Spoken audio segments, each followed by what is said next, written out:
India और USA के relations फिलहाल कैसे चल रहे हैं? अब इसको कैसे एनालाइज करें, कैसे समझें कि they are in good shape और बैड शेप? दो ऐसी चीजें हुई हैं जो करंट अफेयर्स का पार्ट है। नंबर वन, G7 की समिट, उसकी साइडलाइन में ट्रंप साहब और मोदी साहब की मीटिंग हुई। उसके बाद मिनिस्ट्री ऑफ एक्सटर्नल अफेयर्स जो है वो एक ब्रीफिंग प्रोवाइड करती है। Now I must tell you this thing, चाहे वो हमारे देश की फॉरेन मिनिस्ट्री हो या दुनिया के किसी भी देश की फॉरेन मिनिस्ट्री क्यों ना हो, जब भी मीडिया को ब्रीफिंग दी जाती है तो एक एक शब्द जो है उनको कैलकुलेट करके एक एक स्टेटमेंट जो आप देने वाले हैं, जो बड़ी बड़ी चीजें होती हैं, उनके शब्दों को भी सिलेक्ट किया जाता है। ऐसे रैंडमली किसी भी बातचीत पर रैंडम कोई क्वेश्चन पूछा गया है तो उस पर कोई भी जवाब दे दिया, ऐसा वहां पर आपको देखने को नहीं मिलेगा। उसके बहुत सारे रीजंस भी हैं, लेकिन आज हम उन रीजंस में नहीं जा रहे हैं। I just want to tell you this thing कि जब हमारे official spokesperson of ministry of external affairs जब ये कहते हैं कि यूएसए और इंडिया के रिलेशंस के बारे में, वो ये कहते हैं कि किसी भी रिलेशन में अप डाउन्स जो है वो होते रहते हैं। When he saying this thing, तो हमें समझ लेना चाहिए कि रिलेशन जो है वो यहाँ पर नहीं है, ये पीक पर नहीं है। रिलेशन जो है वो समवेयर अराउंड इस रेंज में है। एकदम बॉटम नहीं हो गया है, but it is not at its best. This is number one signal. Number two, अभी यूएसए ने एक बहुत बड़ा डिसीजन लिया है। यूएसए ने जो यूएस पैकॉम, जो 1947 से ये चीज चलती आई है, basically US PACOM is United States Pacific command. ये यूएसए का सबसे बड़ा कमांड सेंटर है। आप समझ लीजिए यूएसए की मिलिट्री का सबसे बड़ा थिएटर। बीच में इसका नाम जो है वो यूएस इंडो पैकॉम कर दिया था, मतलब United States Indo Pacific command. अब all of the sudden USA ने इसका नाम चेंज करके यूएस पैकॉम कर दिया है, वापस जैसे था वैसे रख दिया है। इसमें से जो इंडो शब्द है उसको हटा दिया गया है। यूएसए ये कह रहा है कि ये सिर्फ और सिर्फ एक एडमिनिस्ट्रेटिव हाउसकीपिंग जैसी चीज है, राइट? स्ट्रेटेजिक रिसेट हम नहीं कर रहे हैं। हमारे लिए इंडियन ओशन आज भी उतना ही इंपॉर्टेंट है, ऐसा वो कह रहे हैं। अगर ऐसा होता तो फिर ये शब्द चेंज करने की जरूरत क्यों होती? उनका कहना यह है कि 1947 से ये यूएस पैकॉम चला आ रहा है, तो इसके हेरिटेज को सेलिब्रेट करने के लिए, इसको रिस्पेक्ट देने के लिए we are dropping this word called Indo from it. लेकिन इसकी टाइमलाइन देखो, G7 की समिट से कुछ समय पहले ही यूएसए ने बहुत ही चुपके से इस शब्द को ड्रॉप कर दिया। And this is not just a drop of any particular word. इसका मतलब यह है कि अब उनका इंटरेस्ट जो है वो चेंज हो चुका है। Now they are not that much interested in the Indian Ocean region. और इंडियन ओशन रीजन की बात करें तो हमारा देश इंडियन ओशन में पड़ता है, तो वी हैव टू अंडरस्टैंड कि they are not that much interested in our country as well when it comes to handling China. और ये शब्द जो उन्होंने ड्रॉप किया है, तो इसमें क्या हमारे साथ किसी भी प्रकार का कंसल्टेशन इसमें किया गया है? The answer is of course no. इसका मतलब ये है कि अब वो फर्स्ट आइलैंड चेन पर फोकस करना चाहते हैं। What is first island chain? देखिए, यूएसए जो है वो अब ये कह रहा है कि हमारे जो रिसोर्सेस हैं, military resources to be precise, ये फाइनाइट है। जिस हिसाब से वो पहले बिहेव करता था, वो ऐसा बिहेव करता था कि उनके जो मिलिट्री रिसोर्स है वो इनफाइनाइट है, वो कभी खत्म ही नहीं होंगे, अनंत है।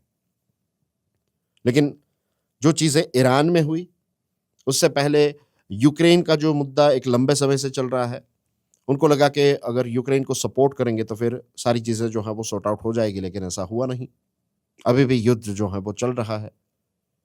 तो ऐसी बहुत सारी चीजें, उनको ऐसा लग रहा था कि उनके रिसोर्सेस इनफाइनाइट हैं और उस एटीट्यूड से वो चीजों को एग्जीक्यूट कर रहे थे। फिर जाकर पता चला कि हमसे तो बहुत बड़ी गलतियां हो रही हैं।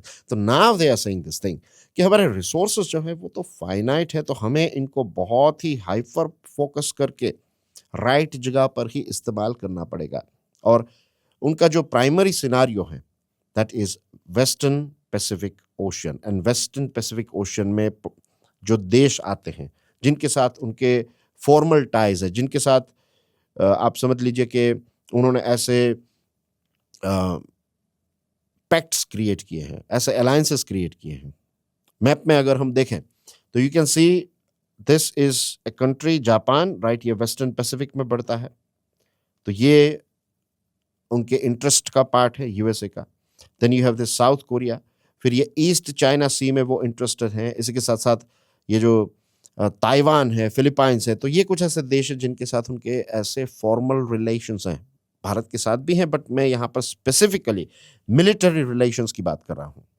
And you will find this thing कि जब वेस्टर्न पैसिफिक ओशियन देशों की बात आती है तो वहां पर हार्ड डिटरेंस जो है उसके लिए यूएसए सारी चीजें करेगा। हार्ड डिटरेंस का मतलब यहाँ पर यह है कि मिलिट्री सपोर्ट प्रोवाइड करना है, फंड प्रोवाइड करना है, टेक्नोलॉजी ट्रांसफर प्रोवाइड करनी है, ये सारी चीजें जो हैं वो ये जापान को प्रोवाइड करेगा, साउथ कोरिया को प्रोवाइड करेगा। इनफैक्ट यूएसए साउथ कोरिया और जापान के बीच में तो एक ट्राइलेटरल अलायंस भी है, तो इस ट्राइलेटरल अलायंस को फंड प्रोवाइड करेगा यूएसए, राइट। इतना ही नहीं, फिलीपाइंस को सपोर्ट करेगा, ताइवान को सपोर्ट करेगा क्योंकि सेमीकंडक्टर उनसे मिल रहे हैं। There are so many other things as well, but I am giving you a big picture. ये छोटी छोटी चीजों की डिटेल्स में नहीं जा रहा हूं, but you know now, right, कि ये सारे देशों के या फिर वेस्टर्न पैसिफिक के जो कुछ देश हमने देखे तो वहां पर वो हार्ड डिटरेंस प्रोवाइड करेगा। लेकिन जब भारत की बात आती है, जब हम क्वाड की बात करते हैं, तो यहां पर सॉफ्ट चीजों पर ही यूएसए जो है वो फोकस करता है। एक एग्जांपल देता हूं। अब देखिए, all of the sudden USA ने एक तरफ क्वाड चल ही रहा था, ये कुछ सालों पहले की बात है, जब ऑकस जो है क्रिएट किया। ऑकस में है ऑस्ट्रेलिया, यूके एंड यूएसए। अब ऑस्ट्रेलिया और फ्रांस के बीच में न्यूक्लियर सबमरीन को लेकर टेक्नोलॉजी ट्रांसफर और जॉइंट कंस्ट्रक्शन या फिर मैन्युफैक्चरिंग, ये सारी चीजों पर एडवांस लेवल पर बातचीत चल रही थी। All of the sudden USA और यूके जो है वो मिलकर ऑस्ट्रेलिया के साथ एक डील कर लेते हैं और अपनी टेक्नोलॉजी जो है वो ट्रांसफर कर देते हैं। इनफैक्ट उन्होंने एक शिप जो है वो ट्रांसफर कर दी जो न्यूक्लियर एनर्जी से ऑपरेट करे।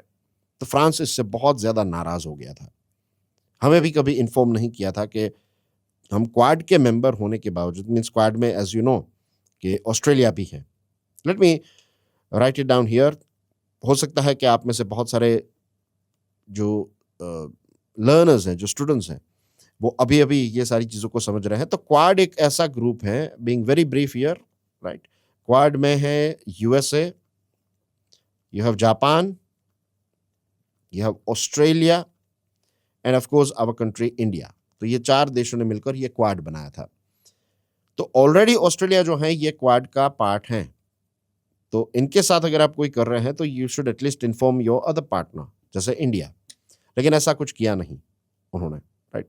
और इनफैक्ट फ्रांस जो है उनको भी उस समय पर काफ़ी ज़्यादा ऐसा डिच्ड फील हुआ था।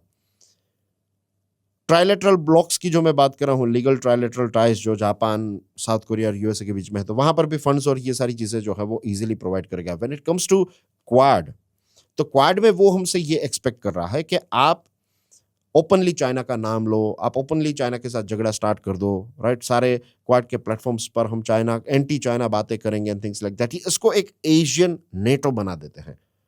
भारत ने अच्छा हुआ कि इस आइडिया को कभी बाय नहीं किया। इंडिया ऑलवेज सेड कि देखिए, मीन्स पूरी दुनिया जानती है कि क्वाड जो है उसका एक कॉमन दुश्मन अगर कोई है तो दैट इज चाइना। लेकिन India was not happy with openly taking name of China. ये डरने की बात नहीं है, लेकिन ये कुछ ऐसी चीज़ें होती है कि डिप्लोमेसी में कहते हैं कि आपका कोई परमानेंट दोस्त भी नहीं होता है और कोई परमानेंट दुश्मन भी नहीं होता है। इसका बेस्ट एग्जाम्पल मैं कहता हूं वर्ल्ड वॉर 2 के समय पर देखिए, यूके और जर्मनी एक दूसरे के आमने सामने थे, आज वो मित्र देश हैं। So this is how world works. तो क्वाड की जब भी बात आती है तो क्वाड में आप देखेंगे कि सॉफ्ट कोऑपरेशन पर काफी ज्यादा फोकस किया जाता है। Vaccine delivery and climate tech, infrastructure, ये सारी चीजें इंपॉर्टेंट हैं, no doubt about it at all. लेकिन उसी के साथ साथ जो हार्ड चीजें हैं, military weapons, technology transfer, fund provide करना, R&D शेयर करना, ये सारी चीज़ें जब भी आती हैं तो यूएसए जो है वो उतना ज़्यादा एक्साइटेड नहीं रहता है। उसके कहने में और करने में बहुत बड़ा डिफरेंस हमें देखने को मिलता आया है। सो दिस इंडिकेट्स कि उनकी तरफ से और खास करके ट्रंप एडमिनिस्ट्रेशन जो है तो ये ट्रांजैक्शनल रिलेशनशिप पर काफी ज्यादा फोकस्ड है। हर एक रिलेशन में वो यही देखते हैं कि उनका फायदा, इमीडिएट फायदा क्या हो रहा है। कुछ चीजें हम ऐसी करते हैं कि आज हम कुछ कर रहे हैं तो उसके बेनिफिट्स शायद हमें 10 साल के बाद देखने को मिलेंगे, क्योंकि वो रिलेशन की बात है। लेकिन यहां पर इस प्रकार की चीजें जो है वो नहीं कर रहे हैं। Technical boundary reassurances deserve deep scrutiny. अब वो जो कह रहे हैं कि ये तो सिर्फ और सिर्फ हम टेक्निकल चेंजेस कर रहे हैं, ये इंडो शब्द जो ड्रॉप किया है तो ये सिर्फ एक टेक्निकल चीज है, इस पर फोकस मत कीजिए। पूरी दुनिया को पता है कि and no one is going to buy this story from USA, right. इसी के साथ साथ ये जो हमारी पार्टनरशिप रही है तो इसमें बहुत सारी चीजें हुई, जैसे रशिया यूक्रेन वाला मुद्दा जब स्टार्ट हुआ तो यूएसए ये एक्सपेक्ट कर रहा था कि हम उस पर एक स्ट्रॉन्ग स्टैंड लें और रशिया की निंदा करें। इंडिया ने कहा we are not going to do that. फिर बहुत सारी दूसरी ऐसी चीज़ों पर वो कहते हैं कि भाई आप ओपनली स्टैंड लीजिए, जैसे मैंने आपको क्वाड का एग्जांपल दिया। ऊपर से वो हम पर टैरिफ लगाते हैं, ऊपर से भारत के बारे में बहुत बुरी बुरी चीज़ें भी ट्रंप एडमिनिस्ट्रेशन जो है वो कहता रहता है। तो ये सारी चीज़ें यही दिखाती हैं कि वो डीप रिलेशन में उतना ज़्यादा फिलहाल विश्वास नहीं रखते हैं। तो ये सारी चीज़ें तो अब समझ ली हमने। अब भारत के लिए इसमें क्या है? भारत के लिए 3 बड़ी चीज़ें हैं। नंबर 1 जो है दैट इज़ कि वी हैव टू बी, पसंद हो ना हो, ये पूरा जो क्षेत्र है इंडियन ओशियन रीजन का, इसका नेट सिक्योरिटी की जो जिम्मेदारी है वो हमारे देश भारत को ही उठानी पड़ेगी। अभी तक हम वही करते आए हैं, लेकिन वॉशिंगटन से हम ये एक्सपेक्ट करें कि वो भारत के साथ खड़ा रहेगा तो ये एक इल्यूजन होगा, ये एक भ्रम होगा हमारा। बाब अल मंदेब से लेकर मलाका स्ट्रेट तक का पूरा जो क्षेत्र है जो भारत के लिए बहुत इंपॉर्टेंट है, एंड आई एम श्योर आप बहुत सारे लेक्चर्स मेरे देखते होंगे तो आपको पता है where exactly is Bab al Mandeb and where exactly is Malacca strait. If you are new then I am sorry. ये मैप्स मैंने कई बार दिखाए हैं, हो सकता है फ्यूचर में डिस्कशन में इन मैप्स को दिखाऊं, लेकिन हर एक डिस्कशन में उसी मैप को रिपीट करना जो है that is boring for me as well and boring for regular students too. So अगर आपको ये 2 लोकेशंस नहीं पता है तो मैं हाईली रेकमेंड करूंगा कि आप एटलास बुक या फिर गूगल में इन दोनों लोकेशंस को देख लीजिए कि एग्जैक्टली ये कहां पर है। तो ये पूरा जो क्षेत्र है तो इसको सिक्योर रखने के लिए या फिर इसका नेट सिक्योरिटी प्रोवाइडर बनने के लिए जो भी नेवल मॉडर्नाइजेशन हमें करना है वो फटाफट करना पड़ेगा। This is a reality number 1 that we have to digest. Number 2, strategic autonomy जो हमारी रही है ना, वो एक बहुत बड़ा इंश्योरेंस साबित हुई है। जीसीसी के देशों को देखिए, this is a very live example that I want to share with you guys. GCC देशों ने सबसे बड़ी जो मिस्टेक की वो क्या थी पता है? ब्रिटिश राज के समय पर हमारे देश के जो राजा महाराजाओं ने मिस्टेक की थी वही की। उन्होंने एक बहुत ही इंपॉर्टेंट चीज को आउटसोर्स कर दिया था, that is military power. You know the story, right? कि कैसा ईस्ट इंडिया कंपनी जो है वो हमारे राजा महाराजाओं को ये कहती थी कि आपको ये मिलिट्री और ये सारी चीज़ों को हैंडल करने की ज़रूरत नहीं है, आप हमें इसका कॉन्ट्रैक्ट दे दीजिए, आपका कभी भी युद्ध होगा, सिक्योरिटी और सारी चीज़ें हम प्रोवाइड करेंगे। अनफॉर्चुनेटली ऐसा हुआ और उसके बाद धीरे धीरे करके पूरा हमारा देश जो है वो गुलाम बन गया। जीसीसी के देश जो हैं उनके पास पैसे हैं, they have huge amount of money, they are making from oil, लेकिन उन्होंने अपनी सिक्योरिटी जो है वो यूएसए को दी और यूएसए ने यहाँ पर आई मीन टू से जीसीसी देशों में अपने मिलिट्री बेसेस बनाए। And I must also add this fact कि एक बार किसी देश ने आपके देश के अंदर, आपके क्षेत्र के अंदर एक मिलिट्री बेस बना लिया, उसके बाद उसको निकालना नियरली इम्पॉसिबल सा हो जाता है, बहुत लंबा वक्त लगेगा। Take example of our British Raj story. तो जब धड़ाधड़ अटैक करना स्टार्ट कर दिया यूएसए और इजराइल ने ईरान पर, और जीसीसी के ये जो देश हैं वहां पर बने मिलिट्री बेसेस का इस्तेमाल करते हुए उन्होंने अटैक्स किए, तो ऑफ कोर्स ईरान जो है वो इन सारी जगहों पर अटैक करने लगा। इन देशों के साथ किसी भी प्रकार का कंसल्टेशन भी नहीं किया था यूएसए ने। इसका बेस्ट एग्जांपल है, Google this thing if you want to, 28 फरवरी 2026। ये डेट स्पेशल इसलिए नहीं है कि यही वो दिन था जब इजराइल और यूएसए ने ईरान पर अटैक करना स्टार्ट किया। ये डेट इसीलिए भी इंटरेस्टिंग है, इंपॉर्टेंट है, क्योंकि शाम को ये अटैक्स स्टार्ट हुए। उसी दिन ओमान नाम का जो देश है, एक गल्फ कंट्री है, ये देश ने उसी दिन ऑफिशियल स्टेटमेंट दिया था, उनके फॉरेन मिनिस्टर ने ये स्टेटमेंट दिया था कि यूएसए और ईरान के बीच में प्रॉब्लम्स जो है वो सॉर्ट आउट हो जाएंगे। Means we are very near to sorting out the problems between USA and Iran. Just imagine कि ओमान मीडिएटर का काम कर रहा है, वो दोनों पार्टीज के साथ बातचीत कर रहा है, दोनों पार्टी से ये करेगी okay we are ready to sort out the problems. खास करके यूएसए कह रहा है कि yes it's fine, we can go ahead and have a peace deal and stuff like that. और उसी शाम ओमान को पता नहीं है, ओमान ऑफिशियली स्टेटमेंट दे देता है और फिर अटैक कर देता है। दैट मीन्स कि they don't care about you at all, क्योंकि इन सारे देशों ने स्ट्रेटेजिक ऑटोनॉमी को फॉलो नहीं किया था। They were under this umbrella of USA, तो वो ये सारी चीजों को रोक नहीं पाया। लेकिन अच्छी बात यह है कि भारत जो है उस पर यह इल्जाम लगता है कि हम फेंस सिटिंग करते हैं। हमारी जो स्ट्रेटेजिक ऑटोनॉमी है, जो अच्छी बात की मैं बात कर रहा था, दैट इज हमारी अच्छी बात यह है कि हमने बहुत सारे हर्डल्स में से स्ट्रेटेजिक ऑटोनॉमी को पकड़ कर रखा। तो यूएसए ये कहता है कि you are doing fence sitting, means आप फेंस पर बैठकर सारी चीजें करते हो, आप कभी मैदान में नहीं उतरते। खास करके रशिया यूक्रेन वाली जो बात थी उसमें वो ये कह रहा था। तो हम पर जब एलएसी में गलवान हुआ तो उस समय पर हमारी किसने आकर मदद की, और कोई आकर हमारी मदद क्यों करे? सबसे पहले तो हमें ही आत्मनिर्भर बनना पड़ेगा ना। तो भारत की ये जो स्ट्रेटेजिक ऑटोनॉमी है, it worked as an insurance.